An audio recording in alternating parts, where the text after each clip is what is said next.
छोटे से गांव हरिपुर में सावन की दस्तक सबके चेहरे पर मुस्कान ले आती थी। मिट्टी की सौंधी खुशबू, खेतों की हरियाली और आंगन में गिरती पानी की बूंदें मानो धरती पर स्वर्ग उतर आता हो।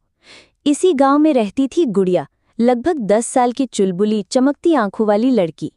उसके बाल 2 चोटियों में बंधे हैं थे, जिनमें उसकी माँ लाल रिब्बन बांधा करती थी। गुड़िया को बारिश बहुत पसंद थी, खासकर सावन की। वो कहती, सावन की बारिश में जो मज़ा है वो किसी और में नहीं। उस सुबह जब सावन की पहली बारिश शुरू हुई तो गुड़िया जैसे आसमान की बाहें थामे नाचने लगी।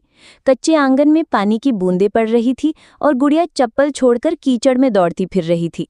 पास में आम का पेड़ था, उसके नीचे उसकी दादी बैठी थी, हाथ में चूल्हे की गरम चाय और पकौड़े की थाली। दादी मुस्कुराकर बोली, गुड़िया भीग के बीमार हो जाएगी। गुड़िया बोली, दादी सावन में भीगना तो ताजगी है। पास के खेतों में किसान खुश थे क्योंकि बारिश से धान की फसल को जान मिल गई थी। महिलाएं आंगन में बैठकर झूले डाल रही थीं और गीत गा रही थीं। काजल की कोठरी में सावन की रुताई। गुड़िया भी झूले पर चढ़ी, गीले कपड़ों में, ठंडी हवा के झोंकों के बीच। उसकी हंसी पूरे गांव की मिट्टी में घुल गई थी। शाम को जब बारिश रुकी तो गांव के बच्चे नालियों में नावें बहाने लगे। गुड़िया ने भी एक पुराना कागज लिया और अपनी नाव बनाई।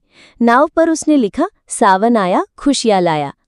जब सूरज बादलों के पीछे से झांकने लगा तो इंद्रधनुष आसमान पर फैल चुका था। गुड़िया ने अपनी दादी का हाथ थामा और बोली, दादी हर साल सावन ऐसे ही आता रहे, है ना? दादी ने मुस्कुराकर सिर हिलाया। गुड़िया की आंखों में उस सावन की नमी, उस मिट्टी की खुशबू और उस मासूमियत की चमक सदा के लिए बस गई।